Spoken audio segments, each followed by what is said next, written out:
सेनापति जिलादा हौजिक निंगथामथागी खमथेंगना इंगबा मतम ओइरी हौखिबा नुमित निनी हुमनीदगी इंगबा खमहेन हेंजिलाक्तुना जिला असिगी मनुंग हुंजिंगबा खुंगांगसिंग अमासुंग चिंगी लौबुकसिंगदा उन तारे इंगमनबदगी मियामना अयुक अंगनबदा मपान थोक्तुना थबक सुबा चन्नबा ngamdre डिस्ट्रिक्ट हेडक्वार्टर्स यावना मफम कियादा हौजिकसु अयुक पुंग मपन अदुवाई फाउबदा काहेन्ना लैचिल थादुना लेबना नेशनल हाईवे अमादी अताई लंबीसिंगदा गरी चथोट चसिंगदा अवाबा मायुकनारी असिगुम्बा फिबम असिदा अयुक्ता क्लास तवा स्कूल अंगांगसिंग चथोट चसिंगदा यामना वानारे हौखिबा चही अहुम मरीगी ममंगददी जनवरी थागे अनिसुबा चयल मतुंगददी इंगबा खर खर फारबा मतम ओइरबनी अदुबो हंदक खंगहाउदना जनवरी थागे अनिसुबा चयल योरबा फाउबदा इंगबा हेंजिलाक्पा असिना सेनापति जिलादसु क्लाइमेट चेंज की चाइथेंग चाउना फंगलब्रा हैबगी मिपाइबा लैनारे जिलासिगी मियामना हौखिबा चही कियादगी इन्वायरनमेंट अमासुंग इकोसिस्टम कन्नबा अमासुंग योखतनबा होदनादुना लागलबसु क्लाइमेट चेंज की चाइथेंग असिदी ngang-thokpa ngamdabagum tawre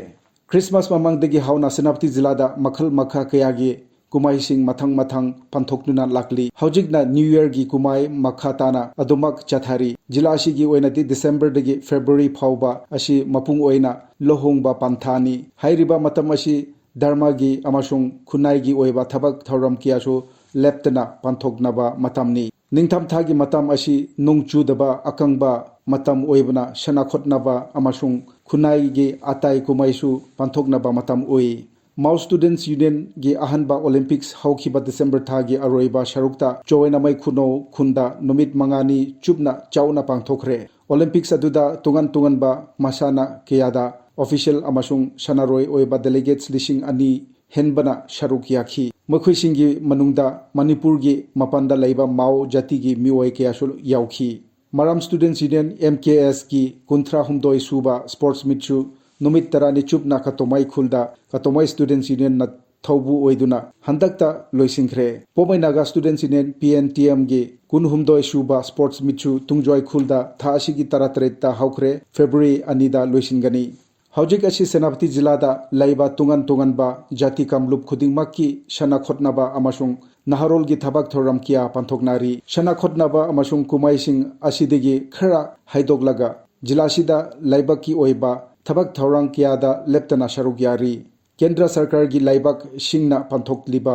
विकसित भारत संकल्प यात्रा सेनापति जिलादसु पंथोकपा हौरे यात्रा असी सेनापति डिस्ट्रिक्ट हेडक्वार्टर्स दा जिलासी की डिप्यूटी कमिश्नर मामोनी डोलीना थासी की तरमंगादा हौदोखी यात्रा असिना तुंगन तुंगनबा सरकार की स्कीम सिंग तसिंगना कन्नबा फंगफम थोकपा मियामदा फंगहन्नबा पंदम थमली हौदोकपा नुमित्ता तुंगन तुंगनबा डिपार्टमेंट सिंगना स्टॉल हंदोक्तुना स्कीम कियागी मतंगदा मियामदा खंगहनखी अमासुंग अदुगी कन्नबा फंगहन्नबा मिंग चांखी थौबल जिला की खोंजोमदगी था असिगी तरा मरीदा AICC प्रेसिडेंट मलिक अर्जुन खरगेना लमथराखिबा कांग्रेस की राहुल गांधी ना लुचिंगबा भारत जोड़ो न्याय यात्रा सेनापति डिस्ट्रिक्ट हेडक्वार्टर्स दा तंग तरा मंगादा थोंगलाखी मफमदुदा मियामना राहुल गांधी अमासुंग महक्का लोइनारिबा सिंगबो नाट की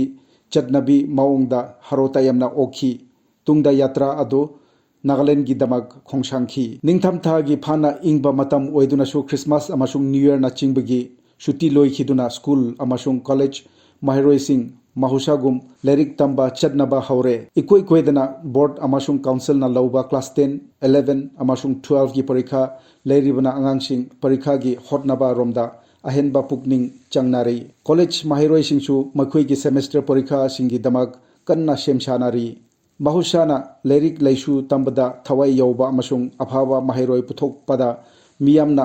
khangnaraba jila ma oibna hojik asi senapati jila gi oinadi mahai masing tambagi thoidok hendokna phaba amasung thawai yoba jila ama oire